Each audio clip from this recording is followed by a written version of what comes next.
Welcome to the Discourse. Today we got an actor, author, recording artist, the author of Before Earth We Was Here. We were here, my apologies. Yes, sir. Got an album out called The Gospel. Yes, We got my boy, my brother, ELG. What's good, bro? Man, what's going on, Will?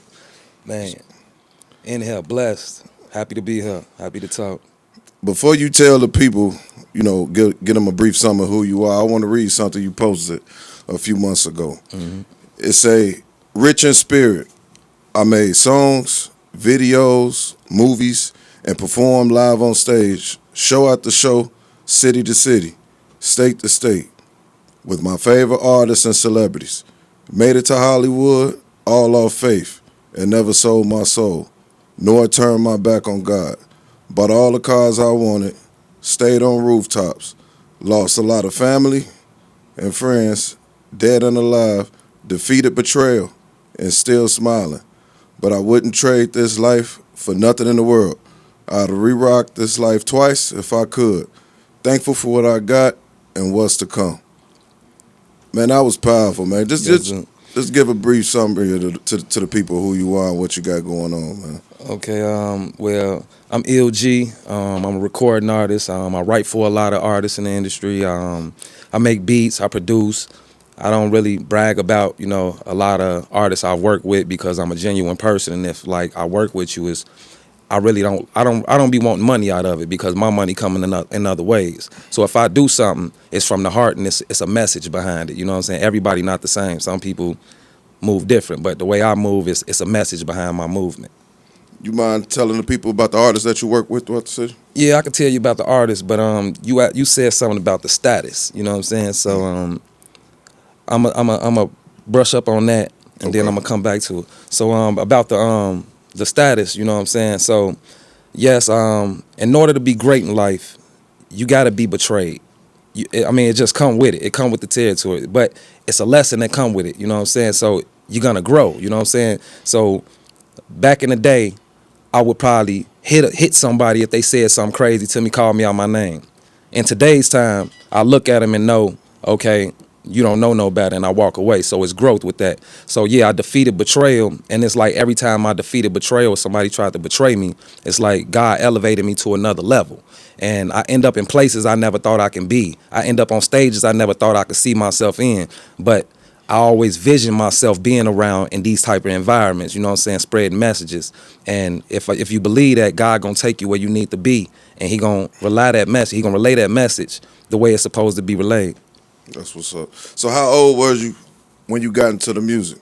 When I first started doing music, I was 8 years old. I started in the church, actually. I went to Full Gospel Christian Assembly. That's Apostle Ron Church. He was Pastor Ron Wilson at the time. It was a gospel group I was in with it was a guy named John Fleming. He came to me and he heard me playing around rapping a song that wasn't mine one day. He was like, "You got a nice voice," and I was laughing. And then he had a rap group at the church, a gospel group, and he had them going in front of the church rapping and doing songs, and I thought that was interesting. I'm like, man, they rapping, I like that. And I was a little kid. At this time, I was 8 years old. And so he came to my house one day and was put a piece of paper in front of me with a red pen and said, "You need to write." He say, "Ask God and he gonna show you." And that's where the gift came right there. And it was a group. It was me, Young Berg. I'm pretty sure y'all heard him, Hitmaker. Mm-hmm. His brother, Arthur. It was my boy Mike, my boy Dave. We had a little group called the Four Horsemen. Okay. Before we had Redeemed Hip Hop, another gospel group. So that's where we originated from. We all was together in one church and together growing up. Okay. So at what point did you change that? Because you did go secular at one point, right? Yes, I went secular.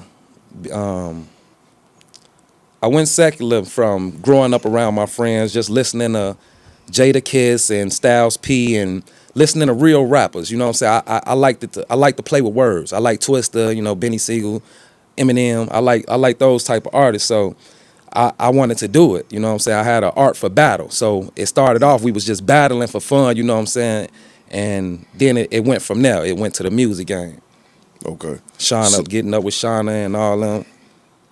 Yeah. So throughout that span, of your run in music in Chicago. Like what transpired for you to come back to making the conscious, the influential, the spiritual music that you're making now? Well, shout out to my boy Reese G, 3-piece. We was together before he, passed away. I was actually at the hospital when I got the call, so I rushed to the hospital and I was actually there, to see him take his last breath. And that wasn't a celebrity to me. He was a celebrity, but he was more than that to me. He was my brother. He was my friend. We was together every day. We was going show to shows together. We was booking shows together, state to state. We was having fun, enjoying life, But we always had a message about God. How did that relationship come about? Well, it was a 107.5 bike show that Leon Rogers had. I got a call to come there to perform. Leon Rogers called me on stage to perform. It was me, Twister, Shauna, and 3-piece. And it was mainly us four right there. And we all performed at the 107.5 bike show. And Reese G heard me sing and rap, and he said, "Dude, you cold." He said, "Set up a studio session tomorrow." I set it up. We linked up.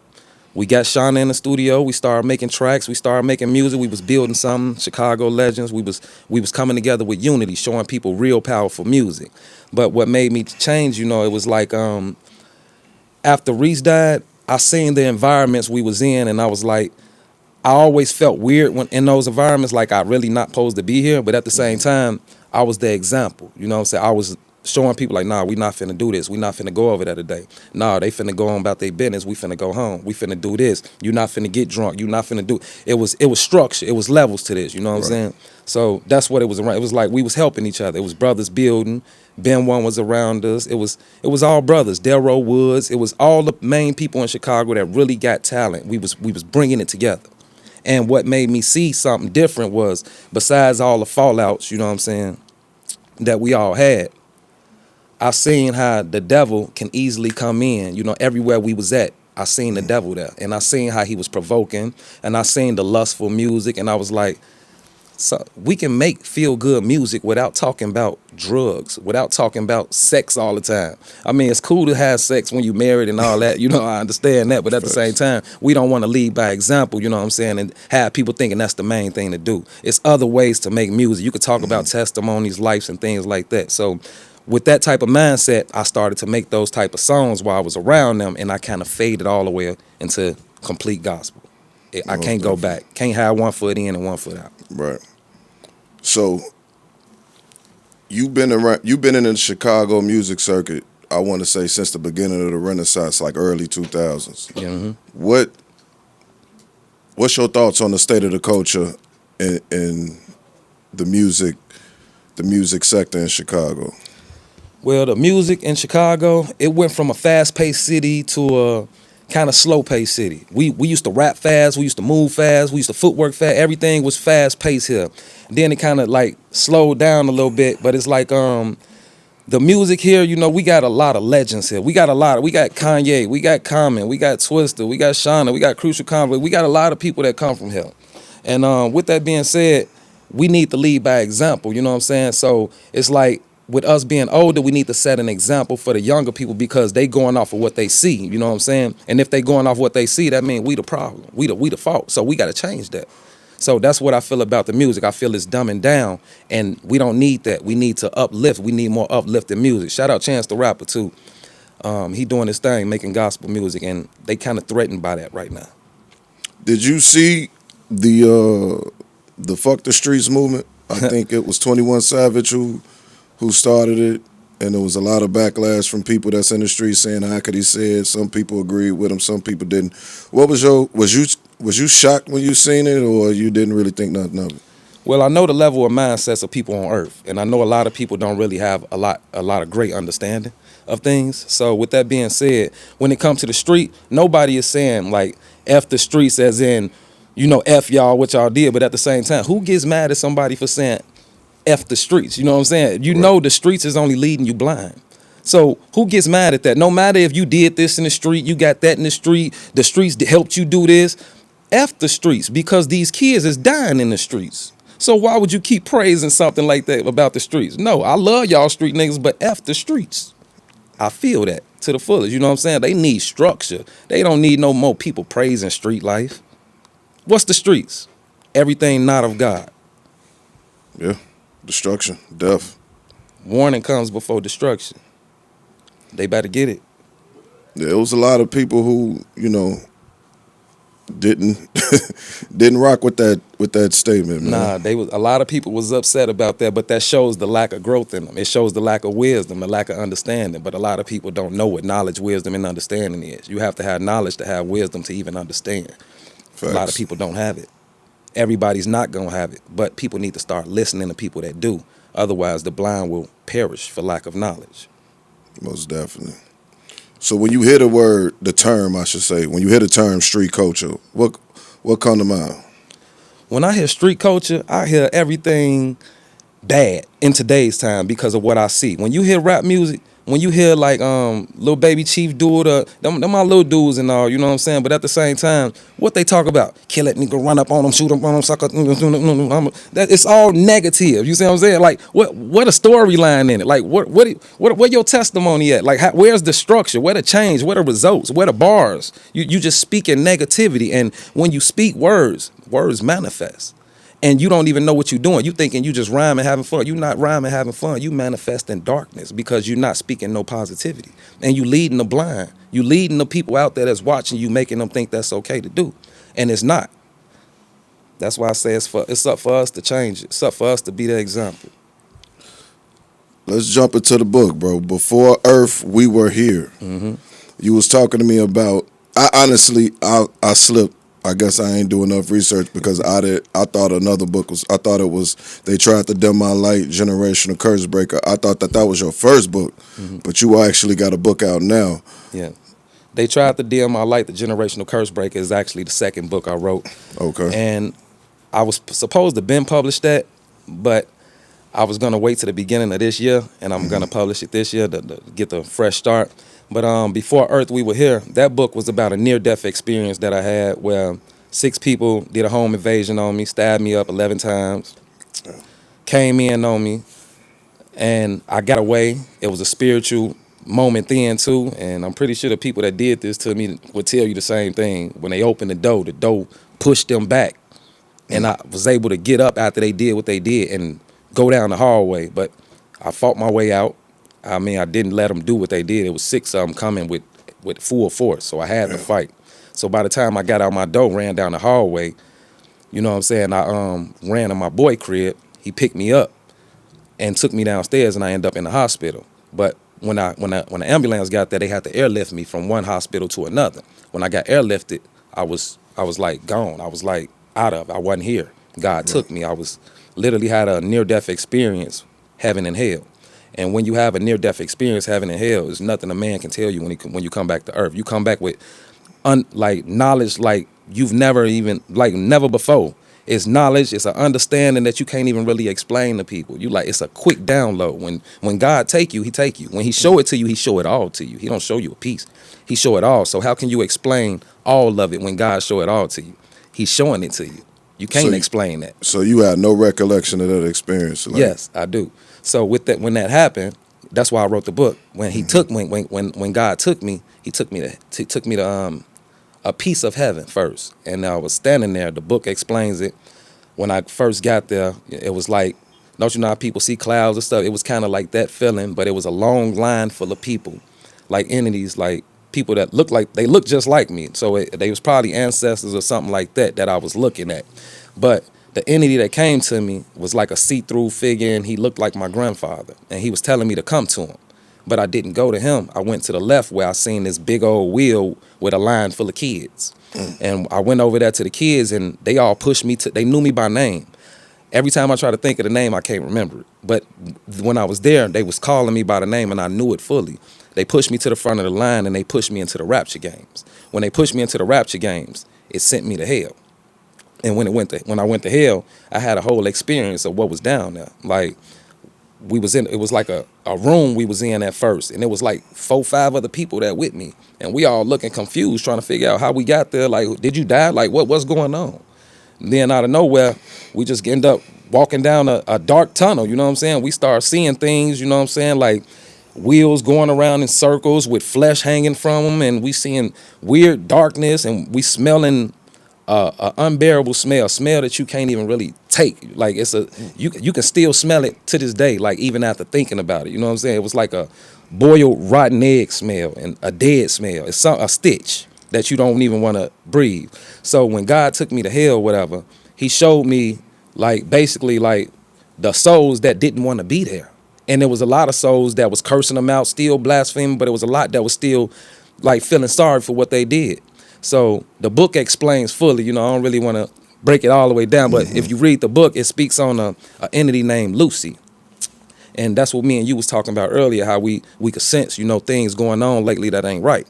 Right. And my book speak on this spirit called Lucy. It has the demeanor of a little 12-year-old girl that's naughty, always, conniving. It has that type of demeanor, manipulative, do things on purpose to trick people to make them think that ain't what it is. That's the devil. So that's the demeanor the devil has. So my book is speaking on a spirit named Little Lucy that comes and try to provoke people. It's a spirit, and when this spirit comes to you, to all these rappers and stuff, that they think they special because they can see this spirit. You're not special. That's the devil. Wow. So you're a real spiritual brother. Mm-hmm. You got a relationship with God. Yes, sir. Right now, we living in a time where, before I get to that, I'm gonna ask you this: what's your thoughts on the black church right now? Do you see more positives than negatives, or vice versa? I'm gonna tell you the truth, the honest truth. I grew up in the church. I loved the church when I was little. It was family. It was structure.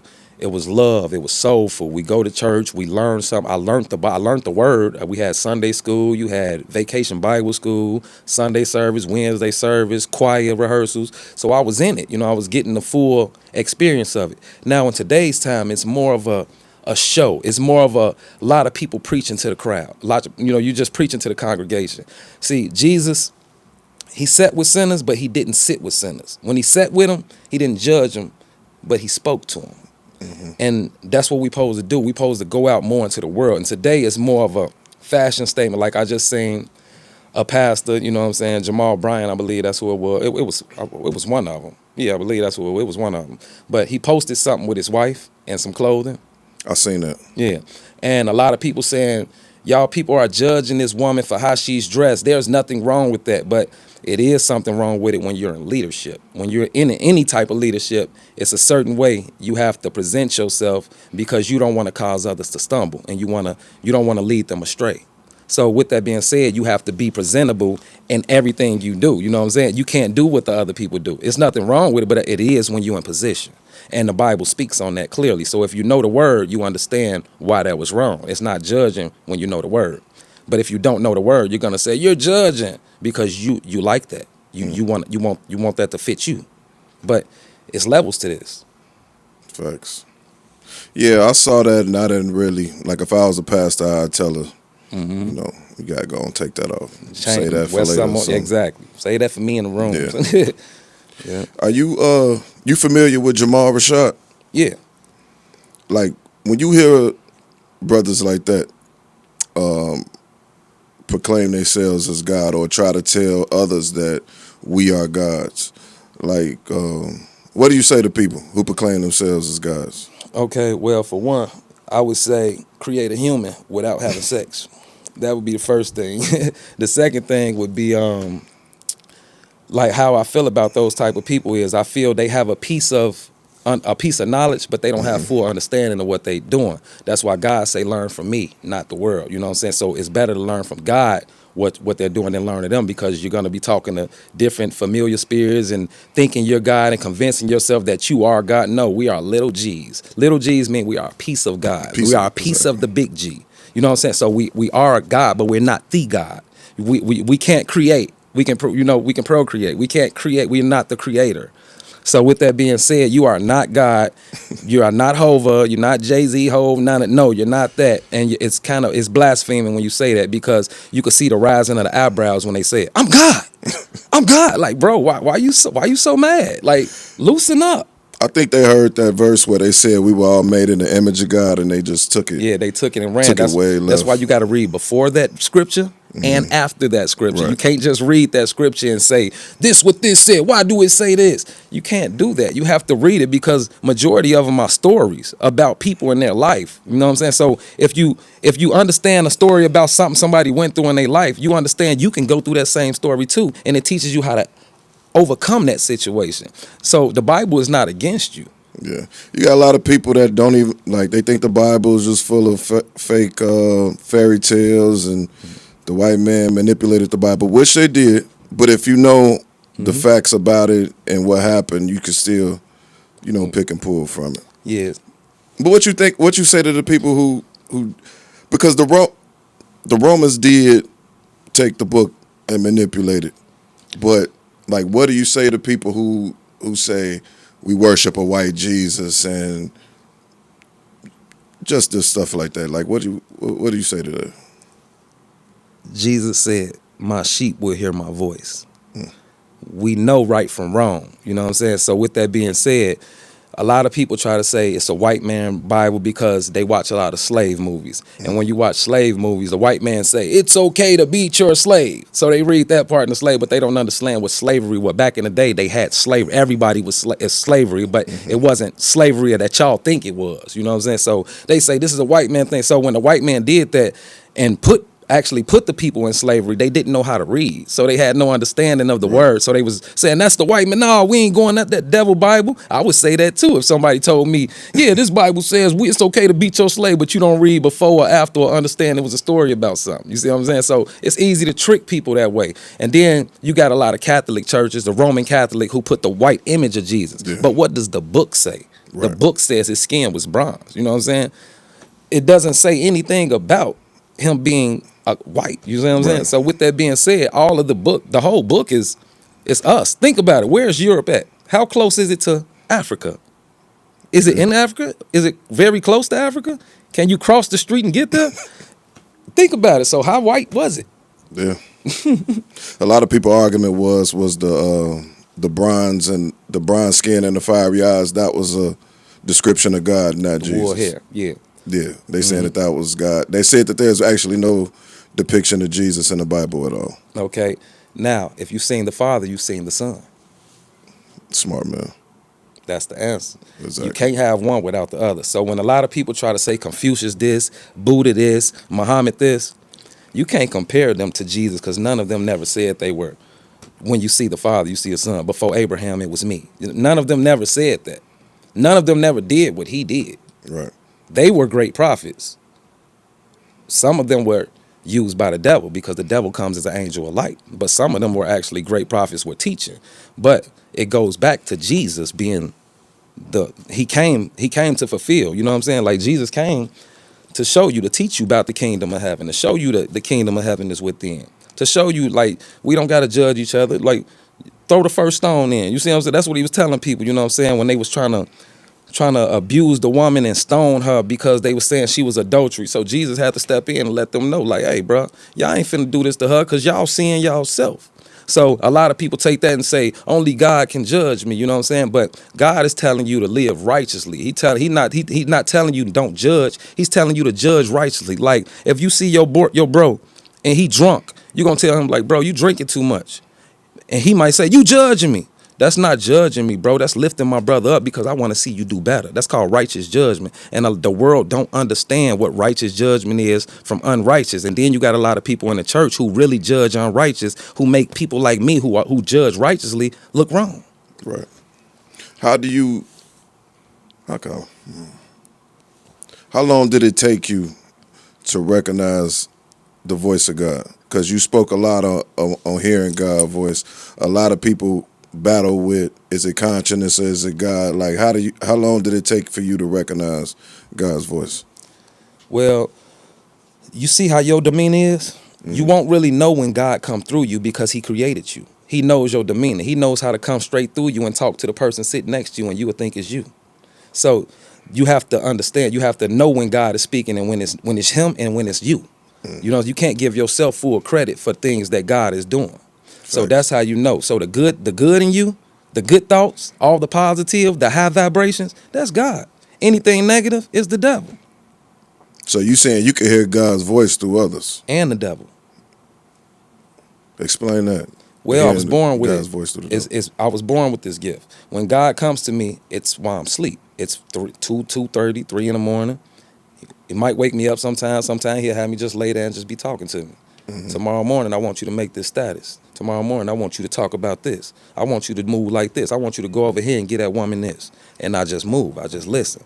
So all you got to do is sit still. A lot of people don't know how to sit still for 30 minutes. I do it every day. I'll sit still for 30 minutes. Not a sound, not a peep. I put my headphones on to exit the sounds around me because I'm always working on music. So with that being said, when you listen and sit still, your body does something that you don't even know what it does. It releases things and it opens things up for you to be clear. Tell the people how important those hours 2, 3, and 4 is, because I know I've been waking up between the hours of 2 and 4 for the last 3 or 4 years, like clockwork. It don't fail. But a lot of people get confused by it. They think there's something wrong with them. They got sleep paralysis or something. And I try to tell them, now God trying to get your attention. He's trying to get your attention around those hours because that's when it's still. Think about it. Nobody's really outside. Everything is quiet. You know what I'm saying? It's peace. So this is time where God say, let me talk to you. And that's when you need to listen and you need to open up and understand what he's trying to tell you. The things you're going through in life that you know is wrong, God gonna tell you how to fix it right then and there. You know what you got going through that you going through in life that's wrong. And God gonna show you exactly. He gonna direct you. He gonna show you exactly how to get through that situation and how to better it. You just gotta listen to self and stop doing what you know is wrong. It's easy to do bad. It's hard to do good. Facts. The world does bad because it's easy to do. A lot of people can't do what I do. They can't fad. They can't try to do it. You think you perfect. I don't think I'm perfect. I just try to live with wisdom. I try to live by the word. I carry my cross daily. I fight sin like you do. I just don't go through with my sin like you do. That's the difference. Have you always had this keen discernment, or is this something that come with age? It comes with age, but it's something you're born with. It's something that's Facts. always in you. Because when I was little, I always knew I was different. And I always could tell how people felt about it. I can read energies even as a baby, as a kid. And I would play it off. And if I knew you didn't really like me, I would laugh it off and just try to get away from you. But you know, you have discernment, just like in today's time. Like the same people that used to look up to me when I was a little kid, all the kids was around me. We was like one of the main families in the hood growing up. So a lot of kids used to come over there for the 4th of July. A lot of kids in the hood didn't have their daddies, uncles. I had daddies, uncles, granddad. We all was there. You see what I'm saying? So they seen that and they seen the family structure. So a lot of kids grew up off of our family structure. And then when they get older, a lot of them try to feel some type of way like jealousy or envy. But I could peep that too, and I still show them love. Right. I try to build them, show them you can have this too. The consequences of going against your discernment. Have you ever experienced that, to where you knew something wasn't right, but you fought it like, nah, I'm gonna go on over here anyway to see what it's about, and then something happened and to where it cost you, and you like, damn, I knew this shit wasn't a move. That's deep. You said that because family betrayal. Okay. God will tell me, I don't want you to go over here, and I'll be like, but that's my family. I love them. I want to see them. I go over there, and boom, smear campaign attacking, and I'm like, again, I'm just here to see them. I don't feel how they feel about me. But so next time I'll wait a couple months, few months, maybe a year. Be like, all right, let me go back around. Boom. God say, I told you. You don't want to listen, so I'm going to keep teaching you this lesson over and over and over again. So I'm separating you for a reason. See, when God separates you, it's for a reason. It's not to hate, but it's to teach you. And a lot of people are not on the levels of everybody. And if you've on another level of growth than they are, and you understand that, you can't keep going around chaos. You got to stay away until they either get it or you find a way to fix it with them. You know what I'm saying? But God gonna let you know. God gonna direct you. So yeah, it's been plenty of times where I had situations where I went back around and God showed me instantly, don't do that.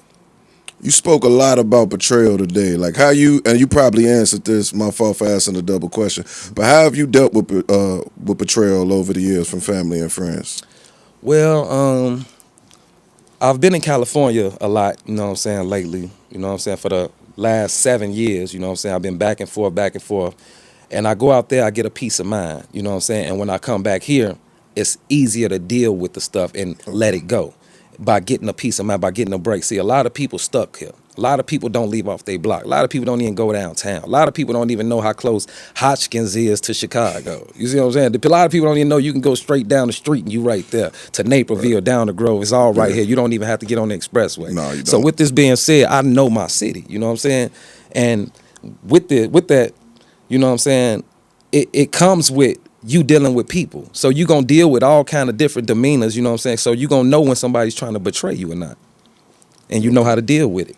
And back in the day, like I told you, I used to smack them or beat them up or like stop playing with me, you know what I'm saying? But in today's time, I understand this growth. Like, get away from me. Okay. Flee from me. Yeah, I don't know if you want to call it betrayal. Well, you probably know what I'm talking about. I'm going to leave that alone. We're going to move on. Do you think the firmament, do you think that's a metaphor in the Bible or is it literal? You want to hear my definition of the firmament? Because my definition of the firmament is something God showed me. Go ahead, speak on it, bro. What God showed me, see, I really don't talk to a lot of people what God showed me. You know what I'm saying? When he showed it to me, it's for me. But I'll give you a brief expression. The firmament to people is flat land with a clear globe going around that you can't get through. You know what I'm saying? You can't crack this dome, you know what I'm saying? It's the dome. But above the dome, you got the sun, the moon, you got the stars, you got the waters and the heavens above. You can't see it, you know what I'm saying? So that's the real view of the firmament. Now, the all around view, people arguing about is Earth circle or is Earth flat? Earth is both. It's a flat plane, it's a dome above that's round, and the dome goes all the way around like this. That's how the sun goes like this, you see what I'm saying? So, but with that being said, if God took you outside of this universe and you see the earth right here, imagine a web around the universe, around this earth, a spider web. It's a titanium web. Nothing can get through. It's on top of the glass. So even if you broke through the glass, the firmament, which you can't, there's no way possible you can break through the firmament. But even if you do get through the firmament, there's something else called a web above it. You can't get through that. It accesses everything, the waters and everything. So it's pure darkness. So imagine you sitting right there. You see this ball, you see it surrounded by web, and it's all darkness, but you see you sitting there. Now, imagine you throw some stars out there, and it illuminate heaven. That's why we can't see it. So that's the firmament. So what you make of planets like Mars and... But I'm going to get to that too. Okay, now, a lot of people say when you die, you know what I'm saying, it's a soul trap. They say don't go into the light. Go away from the light. So go into the darkness, don't go into the light. You make sense. Not to me. Right. But when a lot of people die, like see the fallen angels, they're down here. They're still alive. That's why they're soul trapped, because every time they die, they try to go into the light. But because they don't have Christ, they can't get through the web to go to heaven. It just recycles them back to the water. What is the water? When you're born through the womb. You come back through the water. It's a recycle. It's a soul trap because you don't know Christ. You can't get through. That's deep, man. So what you make of the flying objects that was in the sky earlier this year? The government ain't know what was going on. Everybody thought it was drones. I thought it was aliens. It's the Nephilims. It's the fallen angels. They still here. You know, they have civilizations outside of this. Like, why you think they won't let you explore certain parts of Antarctica? You know, so why you think they won't let you go to certain parts? Because why you think they won't that speak on underground tunnels in cities and stuff like that? Because they don't want to scare the people. You know what I'm saying? It can overscare people if they know certain things. You know what I'm saying? But at the same, sleep paralysis and all that, it's all government and aliens. The devil, what they call aliens, is really demons. They Nephilim. They all working together. Reptilians or whatever. They're here. It's real. I know you heard of the Book of Enoch. Yes. He talked a lot about fallen angels, a lot of forbidden knowledge, divine judgment. Why you think we don't hear about that book? Because it can scare you. People can't even understand the Bible, so why give them more? Facts. Once you understand the Bible says, seek and you shall find. So once you understand that part, Then you could seek other places and add them up to stories in the Bible. And then you have your complete answer. See, God is not the author of confusion. He's going to lead you to truth if you want to know. But if you deny wisdom, he's not going to give it to you. He's not going to come to a doubter. That's facts. We're going to switch gears. Let's move on to politics. Yes, sir. After years of disappointment that we've experienced with politicians, why do you think black people have so much faith in presidents? Every other 4 years, you see us on the internet arguing about whichever candidate is running, who's best for what. Family members fall out, friends fall out, couples break up. Why do you think, after so many years of disappointment, black people still have faith in politicians? That's something right there I've been asking myself, because I don't vote. And Jesus was not Jesus was above the government. The government killed him because he said he was God. So Jesus came here, you know what I'm saying? He's coming to establish a new government with real leadership. See, this is the devil. The devil is the god of this world. You know what I'm saying? So with that being said, the devil is going to use the light to do things, but God, he construct, he knows what's going on with the government. He puts people in position. But the Bible also speaks on the government being corrupt, the New World Order and all this, the takeover.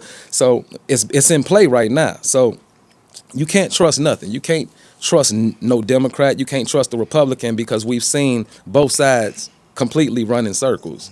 And it's like they keep changing laws that's not of God, like abomination type of laws. So that's not of God. Instantly, once you know that, you're governed by God. Once the law of the land becomes corrupt, you're governed by God himself. You don't go to man for answers. You go strictly to God, and God's going to direct you, because the people on this earth are corrupt. The leaders of this earth, they're in the Epstein files. Like, make this, but they're not doing nothing about it. You see what I'm saying? Like, nothing makes sense. Nothing makes sense. These people in power they're above the law. They feel they're above the law. The only person that's above the law is the king, which is Jesus. Yeah, we definitely going through a spiritual warfare right now, man. When you hear the name Donald Trump, no, before I ask you that, you made you had an interesting opinion on a weed law that Donald Trump had just passed. What's your tell the people your thoughts on that? Well, I feel marijuana is, to me, it's like, it's not for everybody, but I feel people, like, some people can't sleep, you know what I'm saying? Some people have certain pains. Some people have ache. I feel you should take it as a medicine and not as an overindulge, something you use just to do it. It's not for that, you know what I'm saying? But Trump, he has an understanding of it, you know what I'm saying? A lot of things he's been saying makes sense, you know what I'm saying? So as long as it makes sense, I'm going to be in line with it. But when he do something that don't make sense, I speak on that too. So like when he go to the turning point and they keep using Jesus and God's name, I know that's not of God. You know what I'm saying? That's trickery to get what you want. And the bomb in Nigeria and all that's all about oil. It's not about them killing Christians. Come on, let's be for real. Yeah, it's been times I defended Trump and the next day I wake up, he said or did some crazy shit, so I just keep my mouth closed. That's how you know it's not of God. I don't confusion. I don't partake in politics. I don't vote either. Anything but I do like to get people riled up sometimes. But yeah, back to the question. Like, when you hear the name Donald Trump, like, what comes to mind? Is a good president, bad president? Can't trust him. Facts. Can't trust none of them. None of them. Don't trust no politician. Don't vote. I look at Donald Trump as a wolf, and I look at the Democrats as wolves in sheep clothing. Stop playing their game and stand up. Facts. Stand up from the table. And all you got to do, we at the bottom of the table, they got the table on our backs. All we got to do is stand up and mess their board game up. Stop voting. Stop playing these people game, because they playing with us. So you don't think Kamala would have been better? We fucked either way. For one, you got 1 million men on earth. Why would you want a woman to lead? That's against God all around the book. No, that doesn't make sense. Too many men on this earth. Mad, man. Man, there's too many men on this earth. Too many. Man, they gonna get mad at me. A woman better know their place when it come to a man. Facts. A woman is a comforter. She can be assistant president, but you can't be no president. It's too many men. God got too many men out here. Why would you even want to do that? Let's go. What do you think, us as black men in black culture, what do we need to improve? Because you hear a lot of women complaining about us, men complaining about women, but I never really hear men had a conversation on what we can improve collectively together. Well, for one, it starts with, you know what I'm saying, as far as the black people or the men. You I want to start with our culture, okay, black black men. culture. With the black culture, the music is the main problem. Okay. Music needs to be changed. Leadership needs to be leading by example. Because if they see y'all doing that, they're gonna grow up and want to be grown. And that's the way y'all being grown is leading them astray. So we need to come back and teach people how to lead by example. You know what I'm saying? It's a time and place to do things. And we need to start lifting, like find the kid and lift them up, father them. Like I father a lot of kids out here. It's a lot of kids out here that have no blood to, but have a lot of respect for me, and they can call me whenever. And I get them the great advice, and I watch them. You know what I'm saying? I monitor them, and that's what a lot of us need to start doing. We need to grab them because they need us. A lot of them, they ain't got no daddies out here. They ain't got no structure.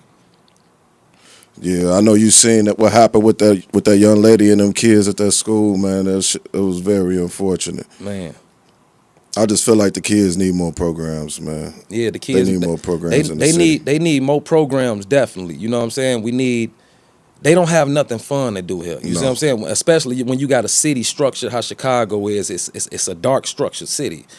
You got dead trees, you got buildings, not a lot of sunlight. You know what I'm saying? Not a lot of parks for them to swim. Not a lot of stuff for them to do. Like you go to Atlanta, every complex got a swimming pool in it. Yeah. You go anywhere, you know what I'm saying? It's a lot of things to do. Chicago is limited here, and then it's very segregated. You know what I'm saying? Like black people mean in Chicago. You know what I'm saying? Like we really evil. You know what I'm saying? I really don't like being around black people here because they mugging me, looking at me like you think you better. I be like, bro, I ain't got no problems with you. But the Indians don't like us. The Mexicans don't like us. White people like us a little bit, but the way they mean is they'll show you air, like I don't got to talk to you. You know, black people be, nigga, I'll knock you out, I'll shoot you. You know what I'm saying? So it's different levels of racism here. You know what I'm saying? But as far as all together, as a culture, people need to learn to love. People need to find love. That's the main thing. A lot of people ain't got no love in them. It's facts.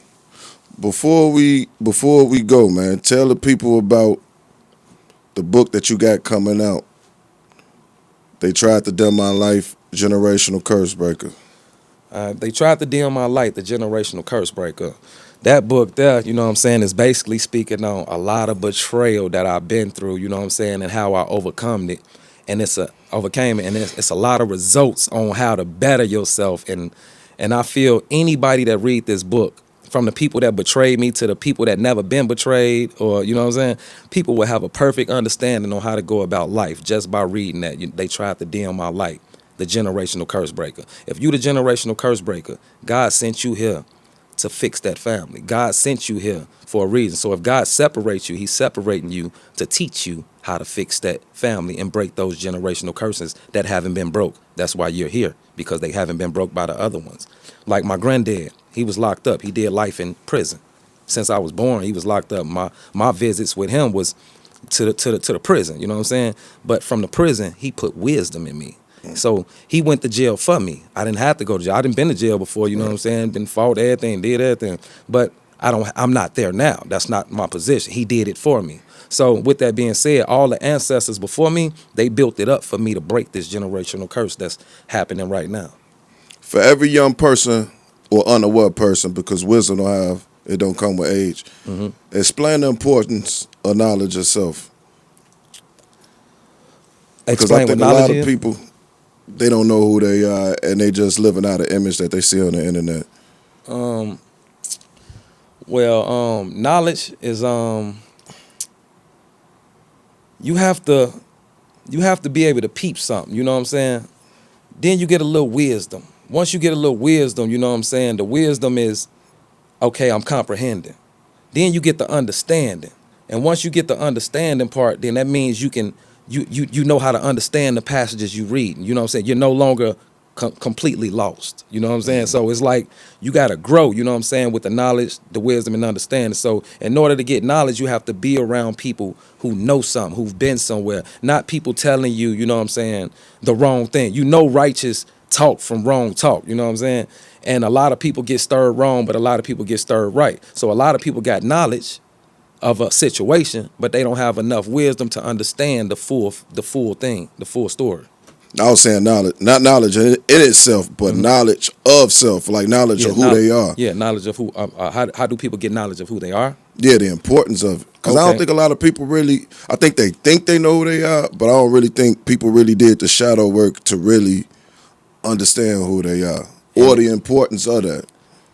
It's, for one, I started from the Bible. I learned the Bible. I even read the Quran, certain things in the Quran, you know what I'm saying? So I seen what lined up, what made sense to me and what didn't make sense to me. You know what I'm saying? So that helped me gain knowledge of self, you know what I'm saying? Just by getting an understanding of other people's stories and me going around other people, you know what I'm saying? You got to find yourself. Not everybody can find themselves and not everybody know themselves, but through experience comes knowledge of self. That's what's up, man. ELG, thank you for coming through. Yes, sir, man. Got the book out, Before Earth We Were Here, out now. Wherever y'all read your books at under this DSPs. Album out now, The Gospel. Yes, Dope sir. album, by the way. Go check it out on all Appreciate that, streaming man. sites, man. We're going to do this again, most definitely, man. Definitely, man. I enjoyed this, man. Shout out. You know, I helped build this studio here, man. It's like I started here, this home. You know, I love this. I hope a lot of people can grow from this. You know what I'm saying? I love this interview, bro. Keep it up. Let's Salute to Will, salute to Envion, and salute to you, bro. Appreciate you, man. Yeah. Yep.